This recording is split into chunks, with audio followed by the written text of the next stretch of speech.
Assalamualaikum warahmatullahi wabarakatuh. Saya Helena, kelas MG 701. Saat ini saya akan mempresentasikan hasil kerja saya, yaitu tugas etika bisnis, kasus pelanggaran skincare overclaim dan bahan berbahaya.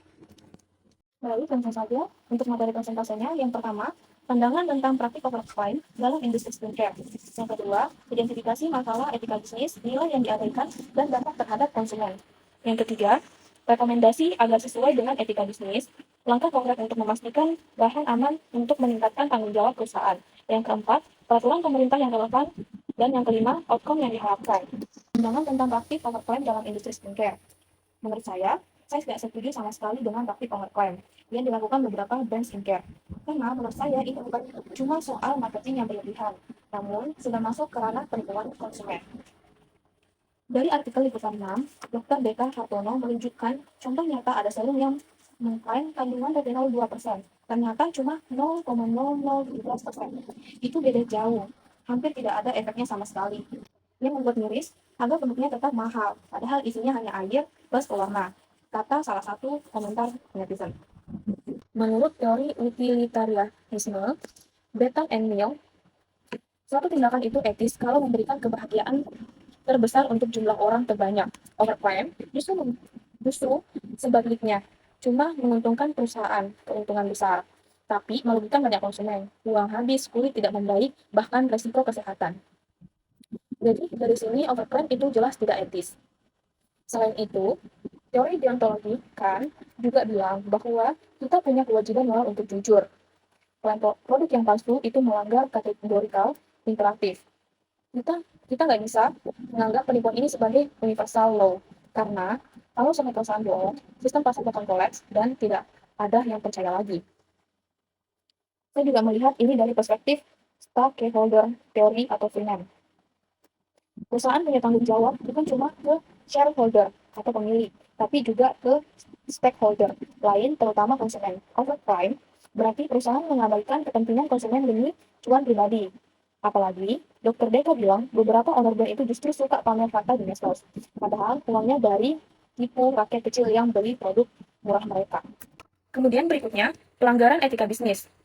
Masalah etika yang muncul. Yang pertama, kecurangan dan penipuan. Penjelasannya, klaim kandungan tidak sesuai dengan realita. Yang kedua, penggunaan bahan berbahaya. Hidroquinone tanpa izin jelas. Eksploitasi konsumen, targetnya rakyat kecil yang cari produk murah. Yang keempat, kurangnya transparansi, tidak mencantumkan bahan beresiko. Yang keempat, profit above ethic.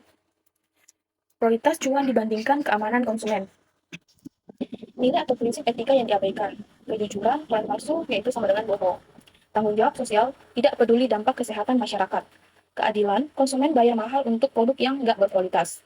Transparansi, informasi produk disembunyikan atau dipalsukan. Dampak terhadap konsumen. Finansial, uang habis untuk produk yang tidak worth. Kemudian kesehatan kulit, bisa iritasi, breakout, efek jangka panjangnya dari bahan berbahaya. Psikologis, kecewa, tidak percaya lagi sama produk lokal. Efek placebo, konsumen mikir produknya worth padahal cuma efek psikologis. Jadi, nggak cari treatment yang benar. Yang paling miris dari artikel itu adalah komentar netizen yang bilang bahwa kasihan ya yang beli pasti banyak rakyat kecil karena murah. Nggak taunya cuma karena efek placebo aja. Ini menunjukkan bahwa yang paling dirugikan justru kelompok masyarakat yang paling nggak mampu. Rekomendasi untuk perusahaan skincare. Yang pertama, transparan penuh. Cantumkan kandungan dengan persentase yang akurat di kemasan. Sertakan uji lab independen yang bisa diakses publik.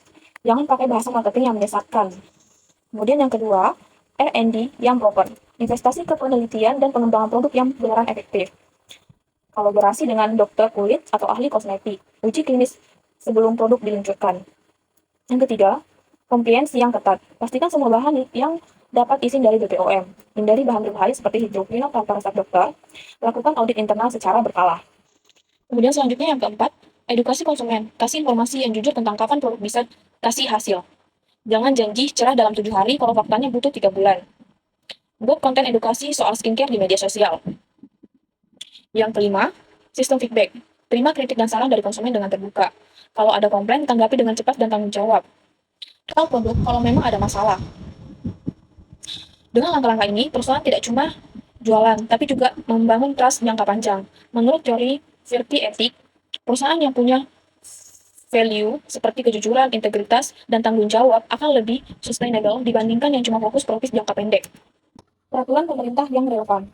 Regulasi utama, Undang-Undang Nomor 8 Tahun 1999 tentang Perlindungan Konsumen, melindungi konsumen dari produk palsu dan informasi yang menyesatkan. Kemudian Undang-Undang Nomor 17 Tahun 2023 tentang Kesehatan, pengawasan obat dan makanan termasuk kosmetik. Yang ketiga, Undang-Undang Nomor 6 Tahun 2003, yaitu hak cipta. Ketentuan terkait perdagangan dan produksi. Peraturan BPOM, izin edar kosmetik, daftar bahan dilarang atau terbatas. Langkah perusahaan untuk patuh regulasi. Yang pertama, daftarkan produk ke BPOM. Dapatkan nomor izin edar yang valid. Yang kedua, lakukan uji keamanan. Pastikan produk lolos uji psikologi. Yang ketiga, gunakan bahan yang diizinkan. Cek daftar bahan dilarang BPOM secara berkala. Yang keempat, labeling yang benar sesuai ketentuan BPOM. Nggak boleh overclaim. Yang kelima, pantau perubahan regulasi. BPOM sering update aturan, jadi harus stay update. Yang keenam, kerjasama dengan lembaga sertifikasi. Dapatkan sertifikasi halal, BPOM, dan lain-lain. Dari artikel BPOM bersama Kemendak berhasil mengamankan kosmetik ilegal senilai 11,4 miliar. Ini menunjukkan pemerintah serius. Jadi perusahaan yang mau survive harus patuh. Bukan cuma karena takut disanksi, tapi karena itu tanggung jawab moral. Selanjutnya, outcome yang diharapkan jika perusahaan skincare benar-benar menerapkan etika bisnis yang sesuai dan mematuhi peraturan pemerintah. Pertama, kepercayaan konsumen. Konsumen bakal lebih loyal karena tidak takut ditipu. Word of mouth positif akan membantu pertumbuhan brand. Pasar produk lokal bakal lebih dihargai. Yang kedua, kesehatan masyarakat. Berkurangnya kasus iritasi kulit akibat produk abal-abal, masyarakat lebih aware skincare yang aman. Beban kesehatan publik berkurang. Reputasi perusahaan. Brand image yang kuat dan terpercaya. Lebih mudah dapat investor dan partnership. Sustainable business model jangka panjang. Industri secara keseluruhan, kompetisi yang sehat dan bersaing lewat kualitas, bukan klaim palsu. Produk lokal bisa bersaing dengan impor karena kualitas terjamin. Ekonomi kreatif di sektor kecantikan tumbuh dengan sehat.